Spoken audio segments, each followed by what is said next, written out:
Jason. What do you got going on there, Alex? What I'm doing over here, this is a new type of, I'm a sommelier of apple cider vinegar. So you're drinking apple cider vinegar. Raw. Yeah. I do it. I mix it with something. I do it every morning. I think it's amazing. I think it's It has amazing health benefits. There's so many good things. The Greeks were on it. They were paying attention. Mm-hmm. Not just in philosophy. Not just in philosophy. It's just really, no, it's cool stuff. Even steam engines, they had a lot of cool stuff going on. Who built that computer that they found deep in the? Oh yeah, exactly. Yeah, there was. They already knew the world was going to start with tech companies. Right. They're like, we got to build computers now. Well, they're all sniffing that volcano sulfur. Yeah, it's all that sulfur. Delphi. I am jacked up from Delphi. You know what I mean? I'm the oracle up there, and she's been high as a kite the entire time. Exactly. Yeah, they were finding containers where they were doing plant-based medicines and stuff like that. Laurel leaves. Yeah. They were so if you, not to tell people to do this, but if you smoke laurel leaves, they can give you some sort of like a hallucinogenic psychedelic effect. And you can get them anywhere. That's it's crazy. An herb for food, right? Yeah, exactly. But the thought is that that's all, folks. No, I can't even get it straight. That the Oracle of Delphi was actually huffing this stuff, and it would put her into some sort of trance, hypnotic state where she would then, send information out. Yeah. I wonder if she was talking about apple cider vinegar though. Yeah, and there's a whole, and I don't want to get too heavy into this, but there's a whole thing with dimensions and mushrooms and, but what I find is interesting is how these states are adopting this. And then how you see like John Hopkins is doing a big research. I listen to. They do a big thing on psychedelics. Yeah, with PTSD. And they say that when you give someone psilocybin, right, usually in the first session, it's completely cleared, but no one ever goes more than 3 sessions before their PTSD is cleared altogether. Yeah. And then alcoholism, they're actually what we would consider, I think they're like class 1 drugs or class 3, however it I don't works. care how the government says but the government says is actually helping people. Ketamine has been a huge help, and they have ketamine clinics. One of the sponsors on my other podcasts, she has a ketamine clinic here in Albuquerque. Oh, interesting. Yeah. I didn't know that. She has an infusion clinic and ketamine is part of it, but they have these procedures for fighting depression and all that. So here's my view on it. Anytime we can go back to nature to solve a human problem, I'm cool with it. Yeah, I'm cool with it. Yeah. I mean, the more organic, the more, whatever it is. Tea. Yeah, exactly. A little bit of passion flower, and cold. Look at us. We're jacked. We took some Tiberius African root or something. Long jack. It was legal, by the way. I'm over here, sipping apple cider vinegar out of a wine glass. Yeah, exactly. It's perfect. So I want to get into this, and I kind of want to get, this episode's kind of going to be philosophical on data and technology. The article is, every company is now a technology company. That's correct, yeah. Tech spend is expected to increase to 2.9 trillion in 2021. That's a lot. 2.9 trillion. That's a lot of spending on tech. Yeah. Well, it's because so many decisions and workflows and applications for a business are becoming technology driven. I mean, look, you have right now we're freaking out. They're data driven, dude. Down. Yeah.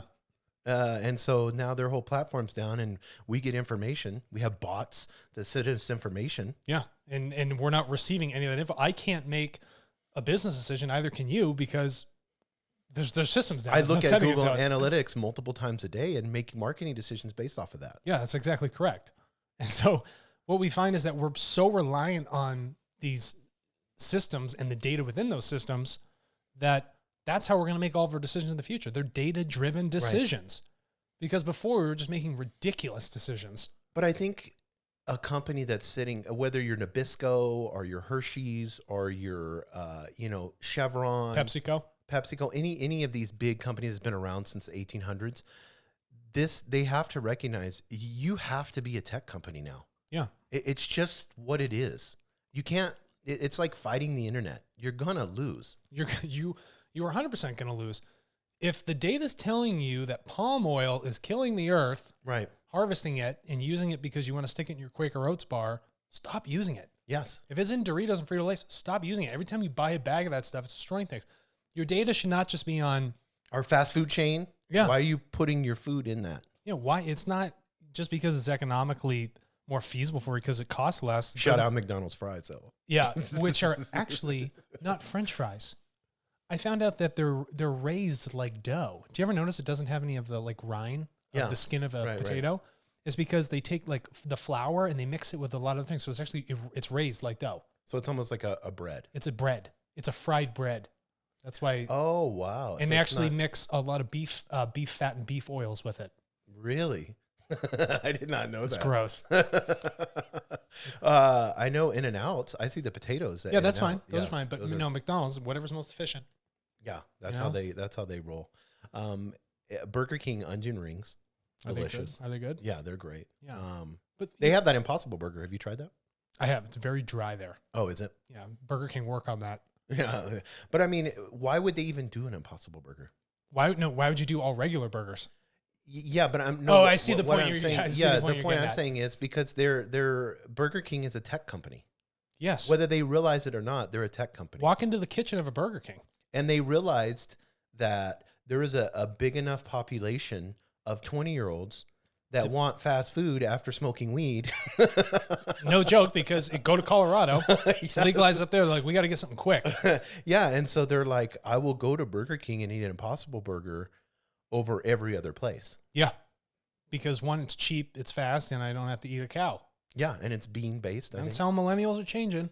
Yeah, exactly. So millennials are changing companies in the way that they interact. I mean, you've got a Patagonia jacket on. I have a North Face jacket on. Yeah. Whenever you look at those companies, the reason that we support those companies is very simple. It's because of their mission and values. Yes, exactly. I know Clear when cut. I bought a Patagonia jacket for someone a couple weeks ago for their birthday.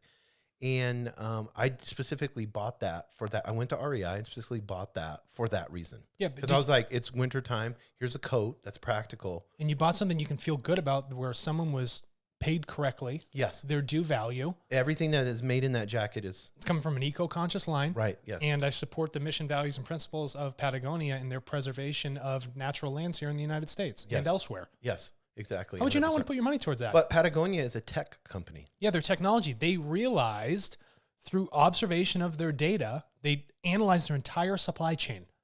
And what type of value did that create for them? They created a new focus on what they truly value and how they deliver that value and that message back to people, back to their buyers. But the data tells you what to value. The data tells you what to value, and it doesn't do it in a biased sense. Right. It doesn't do it dogmatically, agnostic. I like using those words because there's no sort of like false emotion or dogma that's placed on it that doesn't need to be there.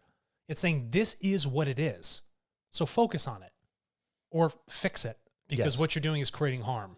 Right. So that goes both ways. But I think it's more people, especially business leaders, understanding that the data that you have, the data that you've collected, whether you've been in business 100 years or 1 year, and whether you have 300 million email addresses and information on your consumers or whether you have 3,000, it doesn't matter. That information is a person. It is your responsibility as a company to take that information from that person and create value for the world. And the key word is responsibility. Yes. And if you want an efficient way to be responsible and bring value back to those people, you do it through a technology base. You do it through bringing in new business systems and new ways to collect and analyze data. That will help you drive to those most important factors quicker. Yeah, I mean, look at, we'll use a prime example. We're staying in the food industry, probably because we're hungry, but look at Chipotle. I'm very hungry. So Chipotle turned around and said, okay, well, there's a need for something that's fast, that's quick, but then at the same time, that's healthy. Yeah. And so they turned around, I mean, they had a lettuce scare or whatever, you know, people were dying off their lettuce. But, yeah, but they were giving a 2-for-1 deal during that time, and I loved it. I got to tell you, double burrito bowls for the price of one. Yeah, I'm on my way. And so they came to the conclusion that's saying, oh, okay, well, how can we have a company where we value our employees, where we value our farmers, where we value the food chain, and at the same time, yeah, you're going to pay $8 or $10, not the 99-cent burger, but at the same time, I will choose Chipotle every time. Every time. I drove by it yesterday, and I'm like, oh, man, that looks so good. And for you, being a vegan, they have vegan options. Of course they do, yeah. Yeah, they have plant-based. And I got that's sofritas. yummy. I can go get my tofu. Yeah, exactly. Yep, they have all that. I love the sofritas. People bashing on tofu because they haven't done the research. The data shows that it's good for you. Right, yeah. I don't have to get into that. It's a protein source. Yeah, it's a protein source. No, it does not fill with estrogen. It's called phytoestrogen. You know, that's the thing. Unless we have the raw data in front of us, I know I'm like sifting this thing over here. You know, it's hard to not be biased by what other people are saying. Well, because we politicize everything. Look what we've done with a virus.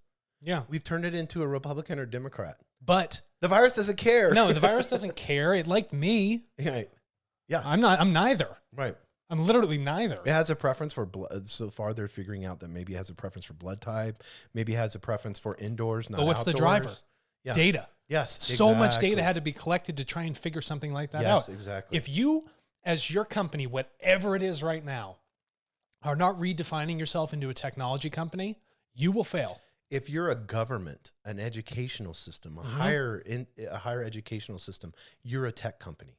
You're a tech company. They're realizing that right now. Yeah. Because college kids are not on campus. No, they're not on campus. And they're doing college. You know how ridiculous a campus is? Yeah. What is it? I mean, listen, the dining halls are great. I love, buffets of food, but in general, what's the point of having all that space? Yes, exactly. 100%. You might as well just create a campus of people lodging, not actually having a classroom. I wanted to read this tweet. Let's see if I can find it. Find it. You're going to love this. So I follow this guy, Neville. This is or Neville. This is really potent, by the way. Naval. Oh, yeah, it's strong. It's got a lot of bite. Yeah, it's got a lot of bite. Shout out to, it's organic from Costco. Kirkland brand. Yeah, Kirkland brand. He said this on his tweet. Bitcoin is an exit from the Fed. Yeah. DeFi is an exit from Wall Street. Mm-hmm. Social media is an exit from mass media. Homeschooling is an exit from industrial education. Remote work is an exit from 9 to 5. Creator economy is an exit from employment. Individuals are leaving institutions. Wow, someone just wrapped up the whole flavor of society real quick. He's not wrong. That was all perfect. Yes, and we're using tech to decentralize. Tech is decentralizing everything. Yes. And then through that, it's forcing us to make decisions where we decentralize ourselves. How cool is that? And every system that has been put in place for hundreds of years is crumbling. Yeah. And how do you recognize that as a company? How do you recognize that you're crumbling? Yes. You're lacking the adoption of some sort of truthful resource that's not allowing you to make decisions effectively. You wouldn't crumble if you were making smart decisions. Right. Would you? No. If you could be fast and make decisions accurately, I mean, that's success. You wouldn't crumble if you had data about the people buying your products or why they aren't buying it. Right. Oh, we know what we need to do. We know how we need to pivot. Yes, exactly. The speed of data along with the speed of execution. Yeah. I've had people ask, what is it? What do you fear? What keeps you up at night? What keeps me up at night? What keeps me up at night is the fact that we haven't been sharing truthful information. We've all been making bad decisions. Yes. I'm not worried about someone coming in and violently trying to destroy our company. I'm not worried about that. There's just good business practices. Right. We know what we're doing with security and development. What keeps me up is how quickly can I do it so that I can help the world solve its problems. That's what keeps me up at night. But we're in a business. We've designed something about transferring information, perfect information. That's great. What keeps me up at night is I'm so jazzed about it. I have no fear about it. No. I'm excited. And I'm excited that value translates to 70 plus countries that we're in right now. And if a company wants to move into a tech company and want to make the right decisions, how would they do that with TARTLE? Oh, come on. Don't tee me up like that. I was just about to take another swig of this. If they want to do that, you go to tartle.co. And if you want to get that information so you can begin to analyze it effectively, you can make a data packet as complicated or as simple as you want. But if you want to collect that info, that data packet that has the information you need to make a business decision, you get started at tartle.co and you do it all for free. And you only pay for it when you want to go buy it. That's it. The system's free to use. You can sift through it, do whatever you want, but we're not going to put up some sort of barrier for you to be a more efficient business. We're just asking you to compensate the people for that information. It's not a hard ask. No, it's not. And you know that you're getting something of such tremendous value when you go through that process. And the process takes 24 hours. You put out your bid for the information. When the cycle's up, you collect what you collected. Right. Great. And right here, I can download the file and analyze it in a matter of moments. Come on. Could it be any more simple? It's insane. Right. I don't when I say this to some, businesses, they start laughing. They're like, what? I'm like, yeah, it's literally that easy. And they're like, no. And I'm like, I am telling you, it's that simple. It's that simple, because whenever you look at speaking to humanity and creating that story that we talked about earlier, it's that simple. It's really that It's just understanding a person's story and what motivates them. Jason, you're exactly. And that's what a business needs. You're giving me goosebumps, but we as human beings tend to overcomplicate things. And the more we had thought about it when we were originally designing Turtles, how do we continue to simplify things and get down to what the real brass tacks of the whole situation is? Right. And that brass tacks is that we are not sharing information properly. We can't truthfully incentivize people enough to give us that information that we need. And we should pay them for it because they put in the work for it. Mm-hmm. We got to be fair about this. And you should feel good about giving economic opportunity to them. Ergonomic. Yeah, ergonomic opportunity. You can bend better and use a better amount. No, about giving people all over the globe economic opportunity, and you get perfect information so you can start making smart decisions. So you as a business are not wasting your own time and resources. Don't you want to be on the bleeding edge? Don't you want to have, if you're in the sense you're like totally consumed with competition, don't you want to have something that other people don't? And help humanity. And yeah, it's just like, and here's the cool part. You can be as competitive you want, but every time you do it, you're helping out the world. Yes. So I don't care. Be as competitive as you like. Right. It's beneficial to everybody. It's helping. So be a part of this movement. TARTLE.co. Be a technology company. Yeah. No matter how much you think you aren't. TARTLE. TARTLE. .co. .co.